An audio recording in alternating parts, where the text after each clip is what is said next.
Kathleen Johnson is here. You are the Vice President and Military Director for American Atheists. I don't know if you want me to say all this stuff. Whatever you want. Okay, I'll keep going. Kathleen started her career as an atheist activist by founding the Military Association of Atheists and Free Thinkers, or MAF for short, and serving as the organization's first president.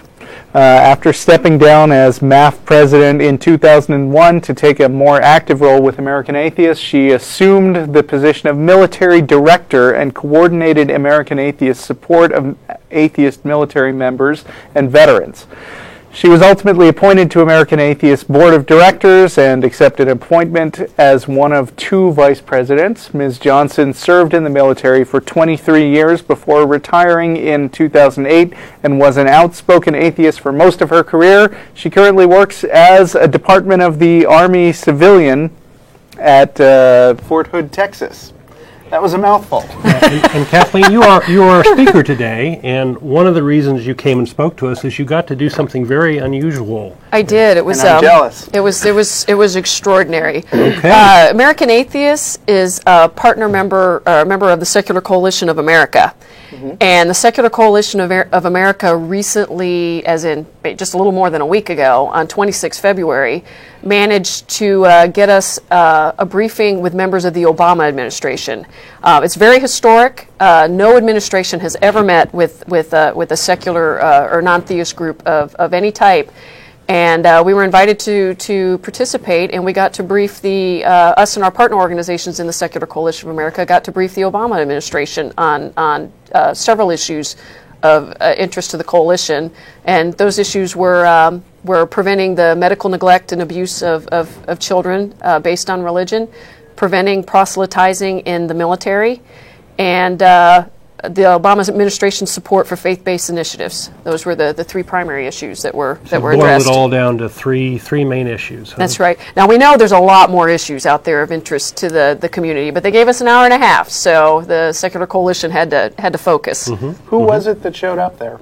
There were representatives there from the Department of Defense, the Department of Health and Human Services, and the Department of Justice were represented. And Obama himself wasn't there, though. No, in spite of the rumors you might have heard on the internet when some of the evangelical outcry occurred about meeting with about the Obama administration daring to meet with non-theist organizations. Obama did not join us for coffee or anything else. Said you guys got special treatment. That's what he said. Okay. Yeah. Well, even though it's nice to be heard. So can you maybe talk about each of those three issues and why they're important and maybe why those were chosen? I don't know from the Secular Coalition. I wasn't involved in the process of choosing about why those issues were chosen, but all three issues are obviously important.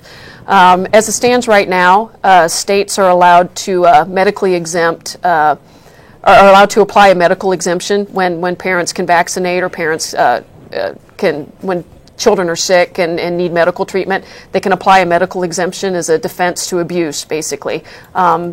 Children who they can say that children don't need to be vaccinated because of the religious beliefs of the parents, and the religious parents have the option of not getting medical treatment for their children on the grounds that faith healing is apparently, in their minds, is potent and is viable a medical treatment as actual medical treatment.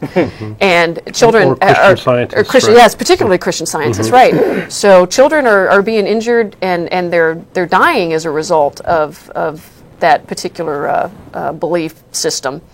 And then the second issue was proselytizing in the military. You know, the military is a very confined population, and we rely a lot on esprit de corps and unit cohesion. And and because we're such a confined population, it makes it easy for non-theist service members to be subjected to having to endure the religious proselytizing from leaders and chaplains, and occasionally sometimes there's repercussions when service members fail to adopt the belief practices of their commander or chaplain. There's a conflict of interest issue there, right? Yeah, in many ways. And then the third issue was the Obama administration's continued support, which carried over from the previous administration for faith-based initiatives. And the SCA the Secular Coalition of America, has argued that If you're an organization that's going to accept federal money, then you should not be allowed to discriminate for hiring and providing services, and there shouldn't be any strings attached to receiving services, like having to attend a church service to receive services. And those were the three main issues that were tackled. What kind of feedback would you say you got to this? I mean, were there any participants there who seemed a little hostile to the idea, or? Nobody seemed hostile. And I have to be careful what I say here, because they told us specifically that we could not repeat what the representatives of the administration said. You've got sort of a non-disclosure agreement. There is a non-disclosure agreement there. And the reason being is I understand what they were trying to create. They were trying to create somewhat of a free speech environment where the members of the administration could have a real dialogue with us without having to worry about sound bits coming back to haunt them. So Jeff and I were on the show last week, and we were sort of joking that presidents or presidential administrations meet with crackpot groups all the time and just sort of smile and nod for a little while and say what they want to hear. Did you feel like it was that sort of thing, or did you feel like there might actually be some sort of result coming out of this? Yeah, interestingly enough, where it seemed that we got the most positive result was from the representative that came over from the Department of Defense. It was actually very surprising, because I don't know what I expected. I didn't expect the administration to send somebody over who was senior, but they did. They sent somebody over, a civilian. Our leaders are civilians at that level, and they sent over a very senior civilian who's in charge of personnel policy, which includes the chaplains corps and a lot of other aspects of the personnel business of being in the military. And he seemed to get it. He seemed sympathetic with our issues. Before either myself or Jason Torpy, he's the current president of the Military Association of Atheists and Freethinkers. Jason and I were the ones that were speaking on the military issues. Before either one of us got a chance to speak, he got to the representative, Mr. Bill Carr. He got to say his piece, and it was clear right off the bat that he seemed to get it. He seemed to understand the problem. He seemed sympathetic to our issues. He seemed willing to help us, and now it's just a matter of seeing what the follow-up's going to be. If it was real sympathy, or if it was lip service. So we'll see. On the military issue, what were you arguing for? What would you like to have happen? There were a couple of things that we were arguing for, and I'll hit some of Jason's points first. The big problem is right now in the military is 60% of the military's chaplains right now are evangelical Christians, and the other 40% making up every other faith group that's represented in the military population, and that's because the evangelicals have really in the last few years, especially since September 11th, have put in a big push to bring in evangelical chaplains, get them in uniform, and getting out there ministering to troops. Are there any statistics on how many of the people that they're preaching to are already evangelical Christians? I mean, is this way out of whack with the military Way out of population? whack. I don't know what the exact numbers are off the top of my head. They're on the MAF website, but way out of whack. Just like, if you take a military population, the military population is a microcosm, basically, of the general population. And 60% of the general population in the United States is not evangelical Christian. So 60% of the population in the military is not evangelical Christian. But it's worse than that, because the evangelicals have a kind of a mandate to proselytize, right? That's the problem. That's where we're running into issues. By the way, that website is maaf.info. Is that correct? Correct. Thank you. Yeah, that's the problem. We've brought in all these chaplains now who believe they have a duty to bring the light of Christ to the service members that are under their sphere of control. And they believe that any attempt by the government to rein in that duty, to force them to do the job that they're supposed to do and minister to the needs of all the faithful under their sphere of control, they regard that as infringement on their personal religious rights. If you tell them, no, you can't pray to Jesus at this formation and have the soldiers in the formation pray to Jesus because you've got Jewish soldiers in the formation, you've got soldiers of other faiths, they see it as an infringement on their personal rights. Well, and they answer to God, right? They answer to God. They don't answer to, the commander. Yeah. Right. God forbid you should answer to the commander.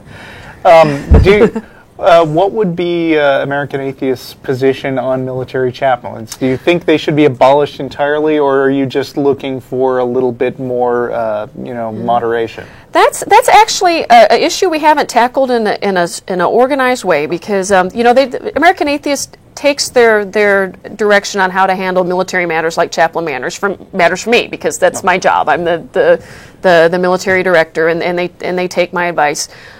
We have a lot of members in our organization who are personally opposed to there being chaplains on the rolls. I personally am opposed to government-supported chaplains. But in the broader picture, being a military retiree, and after all those years on active duty, I understand the bigger picture is combat readiness. And if you've got service members in uniform who they believe they're more courageous, they believe they're better able to do their jobs, they believe they're better able to support their brothers and sisters in uniform when their religious needs are being met, then it could be argued that the forces have an obligation to meet those needs. I guess it would be kind of a morale issue. I mean, it is in a lot of ways. If I could play devil's advocate for a minute, you get a college kid who goes, angel's advocate, we would say on the atheist experience. But you get kids who go off to college, and in general, they have access to every kind of church they could want. You ship someone off to Iraq, and there's probably not a lot of the kind of whatever church it is that they would want to go to. Exactly. If you ship, it's a morale thing. If you ship them overseas, if you ship them to the combat zones, or even if you station them in a small community, a lot of military bases, the towns around them are getting bigger, but a lot of military bases are still close to pretty small communities. There's no guarantee that service members' faith group's going to be represented out there. So that's what the chaplain's corps is for. But at the same time, if they're going to come in as a chaplain, they need to be prepared to service the entire population, not just their own particular faith group. Mm-hmm. And we have incidents reported to us all the time, and where service members have sought counseling they have the chaplain set up to do counseling, and where service members have sought, marital counseling is a good example, because this happens all the time, and they'll sometimes, occasionally, the chaplain will get so wrapped around the axle about whether or not they've seen the light of Christ and are saved, that they won't deal with the problem that they went there to take care of in the first place. And it's not right.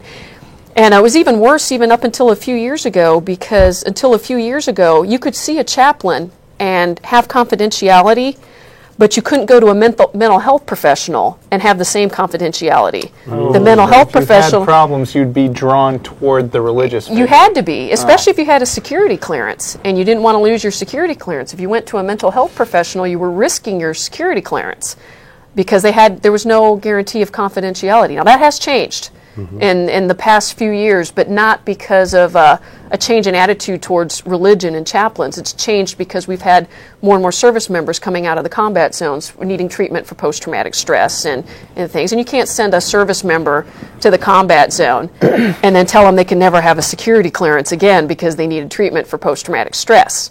So that's what's brought about the change. Okay. So how are atheists affected by the current environment there in the military and the chaplains, and why were you fighting for the atheists? Yeah, it's a commander driven in a lot of ways. We have a lot of service members are afraid to state that they're non-theists or atheists, because they're afraid of repercussions from their commanders, and they have good reason to be wary of that, because we have a lot of evangelicals and I use evangelicals, I'm not talking about just evangelical Christians. I'm talking about people of very strong faith in several faiths, and but particularly with the evangelical Christians, they see it as their duty to bring their service members to the Christian light. So there's a big caution or a big wariness of coming out as a non-theist and risking repercussions from the commander. And these are real repercussions. Oh, these are real. Yeah, these repercussions are real. Okay. It doesn't, and I used an example in a couple of talks that I've given of the 3 service members that I know of just off the top of my head, who it became known around their units while they were downrange in Iraq and Afghanistan. It became known in their units that they were atheists, and they received so many threats from their own service members, their brothers and sisters in uniform, that they had to be sent back to the United States for their own safety. So that just destroys the cohesion and esprit de corps and all Right, that. and where these service members are usually identified is it'll be something, I mean, completely harmless, like just not wanting to participate in the pre-mission prayer. And not trying to stop the prayer, just not wanting to participate, and it ends up drawing the negative attention. Well, as a church-state separation advocate, I got bells going off. It's like, why is there a prayer at all? Exactly. There's a prayer because the evangelical chaplains are having their units conduct these prayers before they go out on mission. And I challenge anybody who may call in today who's been in the service, if they were in a unit that went through an entire deployment in Iraq or Afghanistan and they weren't asked to do a pre-mission prayer, I would love to hear about it because You think they all were? I think most of them were. It's yes. become very pervasive. Yes. So what do you want to change? What would fix all this? My particular hot button issue with the meeting that we had with the Secular Coalition of America was our equal opportunity system. And, again, there's so many issues we could have tackled, but we had to focus. We only had an hour and a half, and for the military piece, we had 20 minutes. So we really had to focus. And my particular hot button was the equal opportunity system. The equal opportunity system in the Department of Defense and in the subordinate services is a very powerful tool for redress if you've been discriminated against. But it's a tool that's mostly closed to us because non-theists are not identified as a category of people who are eligible to be discriminated against and therefore use the system for redress. If somebody is making an open-minded interpretation of the Department of Defense regulations, it's pretty clear that the intent was it was supposed to cover non-theists. But in a literal interpretation, and those of us in the military, for the most part, were a pretty literal Kind of bunch. folks, right? Yeah. For a literal interpretation, it is very, very easy to say that, sorry, there's nothing I can do for you. I'm sorry your commander was picking on you because you're a non-theist, but you don't have grounds to make a complaint because non-theists are not protected. So we want just the So wording you like changed. that put in there Yeah. to provide. Yeah, we're talking particular- about adding a couple of words that would have a huge, tremendous To ripple clarify effect. the intent of what you think was the original intent of the. Exactly. Okay. Exactly. Seems like a small request to me. It's a small request with the would think so. potential, which should be doable, I would think. And it's a small request with the potential For a big impact. for a big impact on just improving the lives and welfare of military non-theists. So, I mean, the words may be minor, but they would actually give you a leg to stand on when it comes to if somebody Exactly. comes and complains to you and you say, now we can point to specific language in there that says that this is against policy. Exactly. That's Exactly. great. Well, I hope you're successful. When do you think you'll know? There's no telling. Myself and Jason Torpy, we're working on following up with the Department of Defense representative now.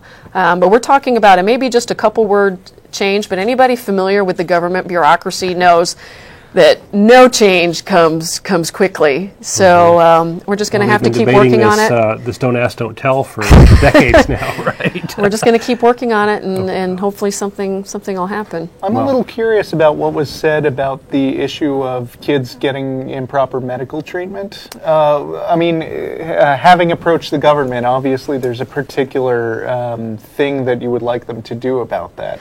What I'm wondering is, like, you have Richard Dawkins, for instance, saying raising a kid in a particular religion is child abuse. And we've had some hotly debated, Sure. some hot debates right here within the atheist community of Austin about whether it's okay to go that far or where you draw the line. What kind of points were made about this issue?